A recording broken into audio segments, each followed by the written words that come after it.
On our approach, Bhutan emerges through the clouds. The snow-capped Himalayas pierce the sky above as our plane weaves its way through the lush green valleys for a landing.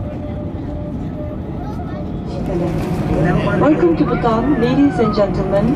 We have now arrived at Paro International Airport. Please keep your mobile phones switched off and remain seated with your seatbelt on. One of the most stunning landings I've ever seen. Welcome to Bhutan. Nestled at the top of the world between China and India, Bhutan is the last Himalayan Buddhist kingdom, the kingdom of the Thunder Dragon. It's a remote country by geography and a secluded nation by choice, intent on preserving its own identity. You might know it as the country that measures its development by happiness, the world's happiest Asian nation. In the early 1970s, their beloved king at the time declared that gross national happiness is more important than gross national product. He made it clear that Bhutan will only develop at a pace that made their citizens happy, their own pace and their own terms. There are no fast food chains, no smoking, and limits on mass tourism. The first road was only paved in 1961, the year I was born. And in 1999, they were the last nation in the world to embrace television. And they are still managing without a single traffic light in the entire country. It's a nation at a crossroad, embracing its past, deciding its future, while fiercely defending its heritage. But that's not why I'm here. It's Bhutan's relationship with what they call white gold, water. This landlocked nation's relationship with water has made the Bhutanese into being one of the most environmentally progressive nations in the world, and it's reflected in their passion. I feel that climate change is really happening, and I can see the real living example. Thus, global warming is really and definitely a man-made, including those of Bhutan's first class of law students. Each and every one of us can work for that. We just have to clear our mindset and make it very clear that individually can take up a step to saving our nature, saving our environment. Sandwiched between the world's worst and third worst carbon emitters, the Bhutanese are forced to live in a very real precipice of climate change. This man is Bhutan's Prime Minister. Prime Minister, it's Bob Woodard from ABC out of New York. Shouting Topgay, Prime Minister of the Kingdom of Bhutan, and I invite him to address the General Assembly. We have ratified the Paris Agreement, and we are well on our way to fulfilling our pledges. 72% of our country is under forest cover, and more than half our country is protected as national parks, wildlife sanctuaries, and nature reserves. What this means is that we are the world's only carbon-neutral country. In fact, we are a carbon-negative country. Bhutan is a carbon sink. It absorbs 3 times more carbon than it emits, but even that hardly offsets the emissions of its neighbors. They can only try to lead by example. As a landlocked mountainous country, we are especially vulnerable to the effects of climate change, and that's why we are particularly alarmed at unchecked environmental degradation, the root cause of climate change. Those same peaks that welcomed us and framed their beautiful country are also like a sword hanging over their head. Bhutan is part of what is called the Third Pole, better known as the Tibetan Plateau, the roof of the world. It's the source of no less than 10 river systems across Asia, and a freshwater source for 1.3 billion people. And like the other 2 poles to the north and south, the ice is melting. A 2012 American Geophysical Union study showed that if the average temperature in Bhutan continues to rise just 1 degree Celsius, a quarter of Bhutan's glaciers would eventually melt away. Today, the melting glaciers are already filling 2,600 glacial lakes to the brim. So you've seen the water. Is the water higher? Yeah, definitely. There's more floods? Yeah. Everywhere it's flash flood, landslides, people being washed away. In 1994, a glacier lake burst, unleashing a sudden torrent downstream. It became one of the worst natural disasters Bhutan has ever seen, and the Bhutanese are afraid it will happen again. We already experience flash floods, glacial lake outbursts, and severe and erratic weather patterns, the effects of which can be particularly devastating for a poor country. But we will not give up. We will take action. Today, there are 25 glacial lakes in danger of bursting. One of the most dangerous glacier lakes is Totormi, which lies adjacent to the one that burst in 1994. The glacier feeding the lake has been receding at a rate of 250 feet every year. If Totormi's natural barrier bursts, it will almost instantly unleash 14 trillion gallons of water into the river valleys below, a tsunami from the sky. And in its path down the Mail River, the old Bhutanese seat of power, Bunaka, and its historic fortress.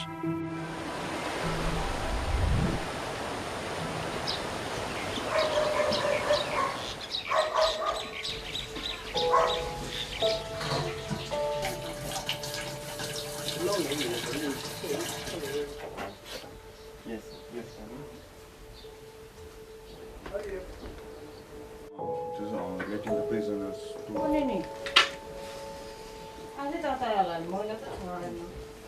23-year-old Pasang Tamag grew up next to the river. Mom has prepared some rice along with the potato curry, and father wants to eat some chili cheese. Some cheese are coming up again.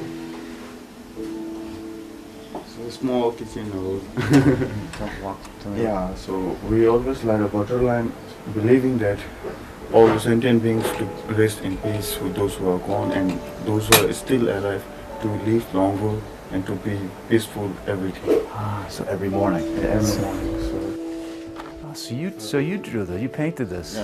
Pasang loved the water, even as a young boy. Is that the river there? Yeah, people say like that. What oil to the Iraq is oil similar is water to the Bhutan. Oil is to Iraq. Yeah. Water is to you. Yeah. So during 1994, we have a huge flood at the Mail River due to outburst of glacier lake. Yeah. My father was here. He was doing his duty out here. Actually, he was driving a police vehicle. He was a driver for police. He's the chief of police. You saved people who were actually wiped out. At that time, our many prisoners and guards are staying nearby Mail River. At that time, we rushed from Thimphu to here to rescue them. Did your family fall in love with the river growing up? No. So they never even go to the river? Really? While most Bhutanese respect their fast-flowing rivers, many keep their distance, fearing that they will be swept away. Yeah, my two friends died even. Oh, when you were little. So they drowned? Yeah, they were drowned. Which makes Pasang's career choice even more surprising. Okay, 1, 2, 3. He is a river guide.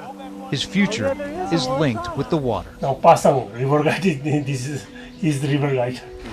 Oh yeah. The bank of the river are being eroded. So now they are constructing these kinds of walls so that they can protect the very corner of the banks of the river. When did they do this? Yeah. Is this shortly after the 1994? Yes, sir. After that. How wide was this back then compared to now? Now it is much more wide, double of the size of the river. Twice as Yes, wide sir. as it was before? Yes, sir. Because of that 1994? Yes, sir. Wow. Do you think global warming is man-made? I surely say that global warming is a man-made thing only. You're not a doubter. That's No, for I sure. don't have any doubt. You live amongst it. Yes, sir.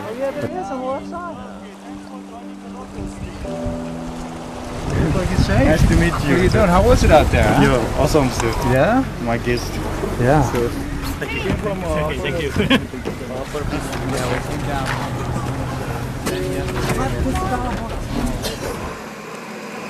Are you seeing a change in the water because the glaciers are melting faster? every day the river line changes. Every year it's increasing. That's why sometimes you can see. So if river increases this much this year, it will increase more than that. Really, it just next keeps going year. higher and higher. Yeah, it keeps on increasing. So you have to change the Yeah. way you raft. So how we hit the rapid, so we don't concern. But we concern how we come out from the rapid.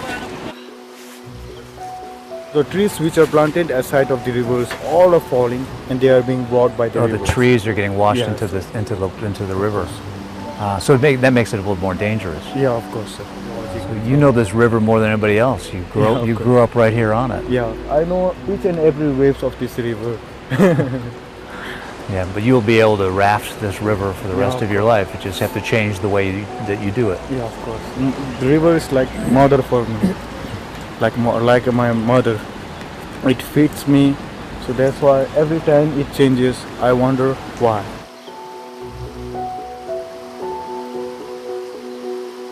Waterkeeper. Also traveling in Bhutan is the Waterkeeper Alliance, a U.S.-based advocate for clean water and free-flowing rivers. They are in the country to recruit locals to protect the rivers. Nobody's doing anything, so if we don't do anything, we'll get bad. So there's no responsibility from the government, Sometimes from the they're doing local government. What? The river guides are their best candidates. We're here to help the local people. The local people know what's wrong. They are experiencing the problems, and they're trying their best to speak up. We have people on the front lines of climate change who have done no harm to this world, yet they're suffering all the harm from the rest of the world.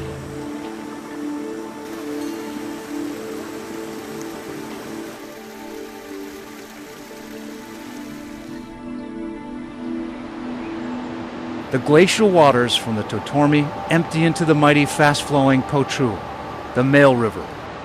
That churning white water is Bhutan's white gold. The only way to feel its power is to ride it with the professionals. And is this class 3? Class 3 and 4. So class 4. So we're going to go out here with both Waterkeeper people from the U.S. and also the locals will show us how to take the rapids well. Yes, and you're the people who are closest to the river. The Waterkeepers introduce us to Kinley Dorji, a river guide, an activist they are trying to recruit. How far is the glacier from here? 6 days, like 6 days. So we started in the glacier right now. It would take us 6 days to come down to where we are. As river guides here, they know the beauty of Bhutan, and they see the destruction happening to the rivers of Bhutan. And Kinley and others like him are very concerned about all the damming that's happening. It's happening at a very rapid pace, and we need to make sure that it's done carefully.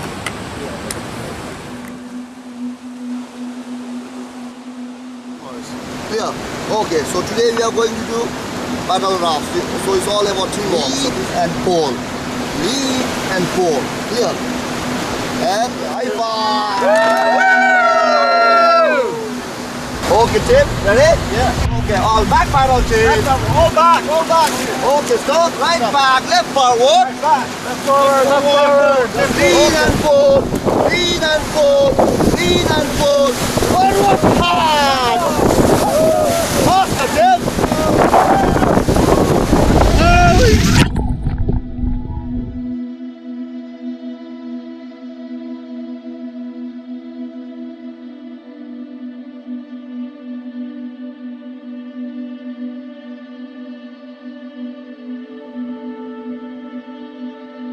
This is why it's valuable. The Bhutanese government wants to harness this power with a network of hydroelectric plants. Okay, stop! Relax, relax. How was it? All right, so it's I think a lot rougher than we thought. In some ways, the glaciers getting warmer and melting faster is good for your business. Good for us, but it's bad for the environment. Yes. Hydropower plants, do you like those or hate those? Or somewhere in the middle? The opposite.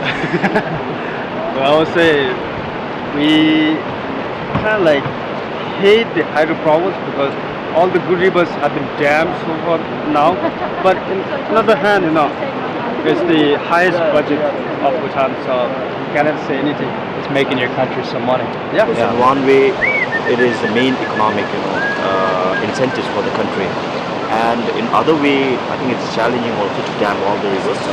They try to dam the river in eco-friendly manner, but of course, in other way, we are damaging the environment. But they are trying to set up eco-friendly dams.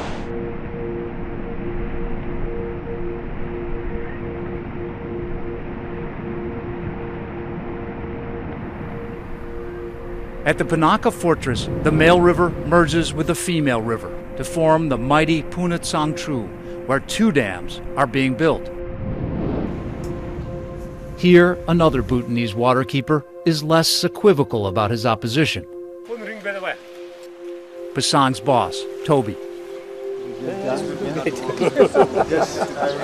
Toby takes us downstream to one of the country's major hydropower projects called Puna Tsangchu 1 to see the impact of the construction for ourselves. As we approach, the scenery changes.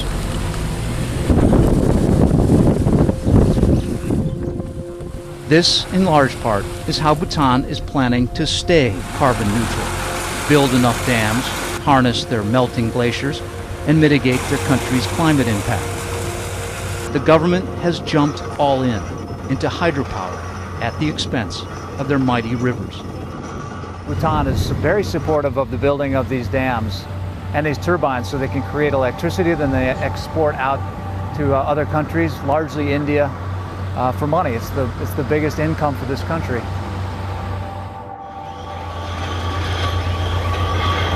So this is where they're now building what will be the permanent dam. Essentially blocked off the water and a temporary dam up there to block the river.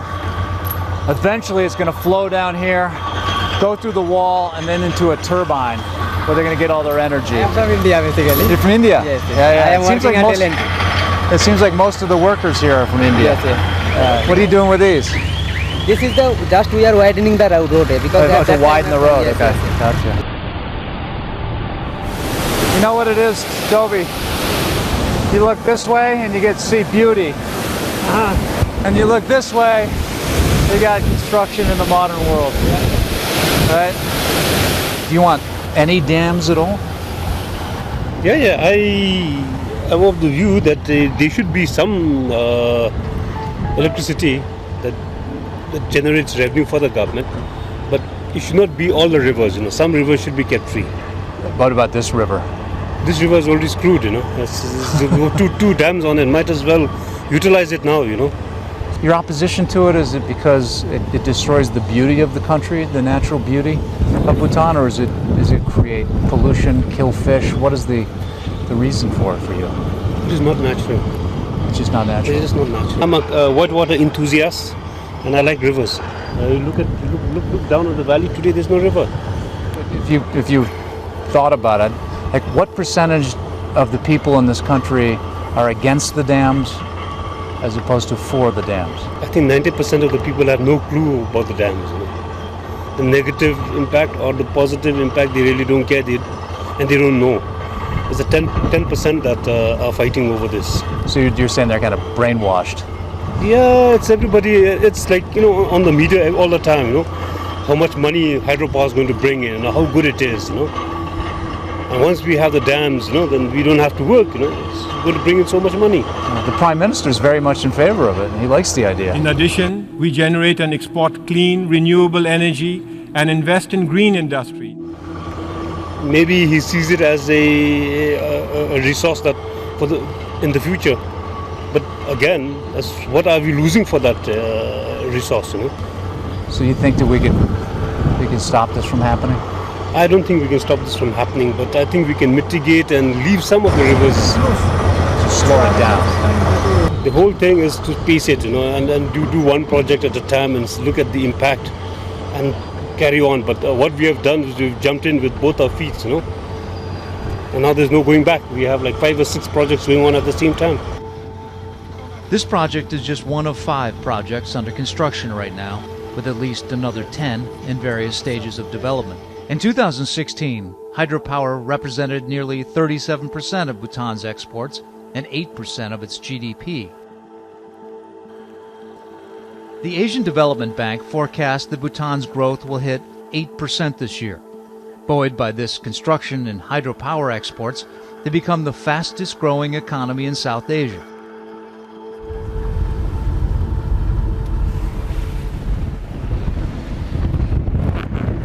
Here, I guess, but maybe here on this corner, yeah. The Bhutanese government claims they have only tapped 5% of their hydropower potential. So this is where it comes out. Yep. Turns to a beautiful free flow again. So this is what it used to look like. Yes. The way it is right down there. Once it gets through, it looks beautiful. Yeah. But the question is, are they building too many too quickly? Too many too quickly.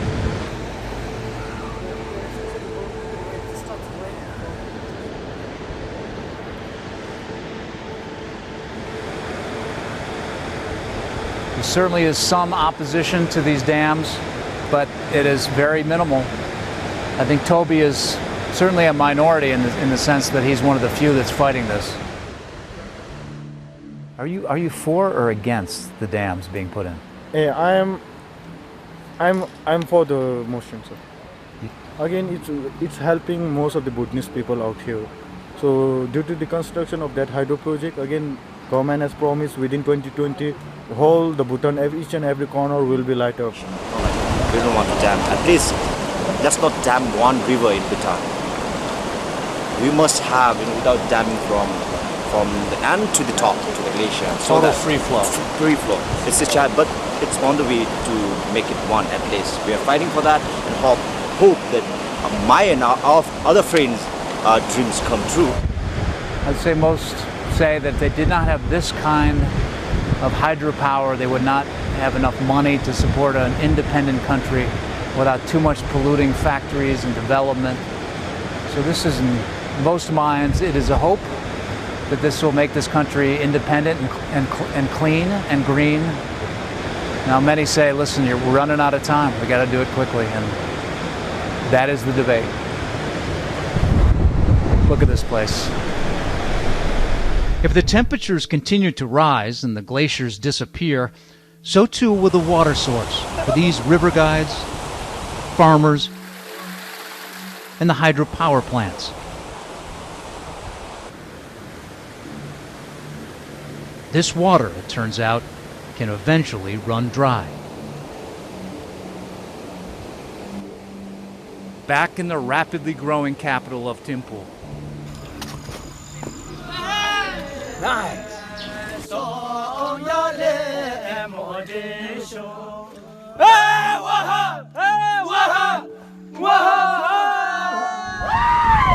As the outside world further encroaches, A lot of construction going on. the stress of development can clearly be seen. A generation of Bhutanese are trying to push the conversation forward, that their environment is essential. With the U.S., we've pulled out of the Paris Agreement. Oh yeah, they pulled out. But then I think our government is sticking with that, whatever was discussed in the Paris, and they'll go ahead with whatever the other countries go. What do the people of Bhutan generally think about the United States pulling out of the Paris Agreement? They're actually not happy because they know how important the environment is, and through that, how much it has benefited us. So this shocks me. Some, like Nadup Sering, who runs an NGO called Clean Bhutan, has turned himself into a cartoon. That's you. That's me. To bring awareness to a growing waste and pollution problem in Bhutan. Out of sight is out of mind. Yeah. So what we do is we throw it in the stream, it washes off into the river. You never see it. And then you never see it, and it's out of your mind. So, oh my God, I need to do this little mascot of myself. which my daughter drew. Thought that is me, so I put it up, and now people are like looking at it, and it gives a little bit of what do you call new approach. A superstar. He's so famous.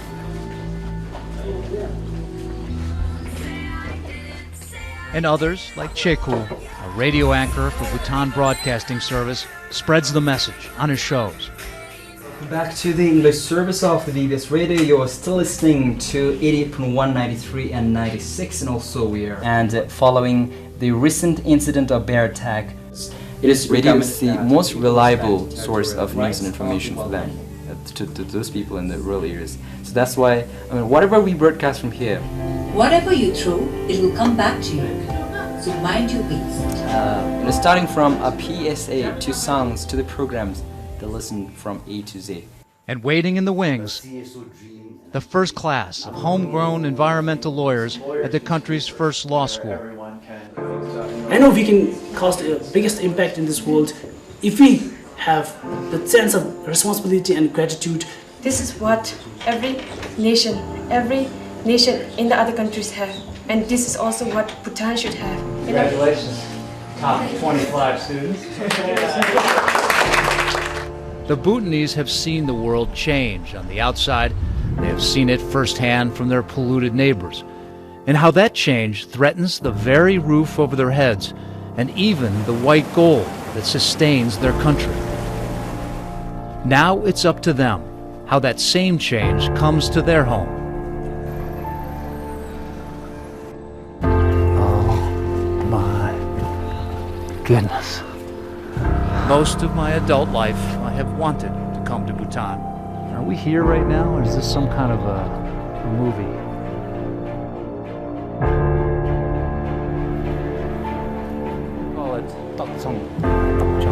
Most of the people we talk to, even those who have lived and regularly traveled abroad, expressed their luck in being born into this pristine country.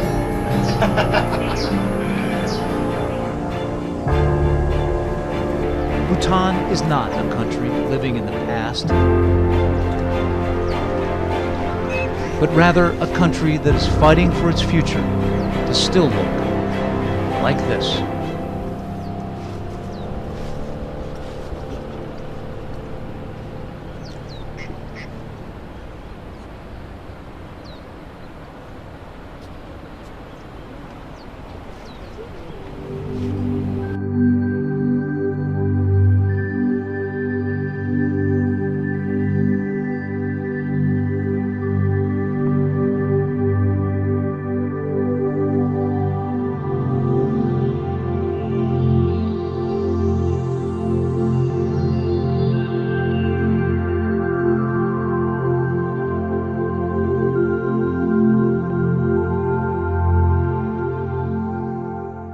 You see anything else around here?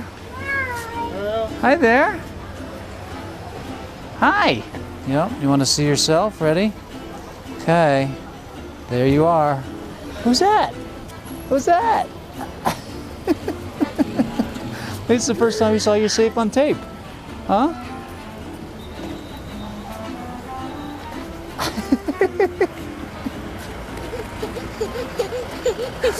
Yep, that's right. That's right, cameras bring peace. You want to see it this way? Oh, you want to shoot me? Here. Here, now you can shoot me. Look. Look, there you go. What do you think? Oh yeah, there's me. Good job. Go interview your mom. Go shoot your mom. But you're going to get a job, though, as a cameraman for ABC. High five. Good job. Okay. High five. He wants your camera now.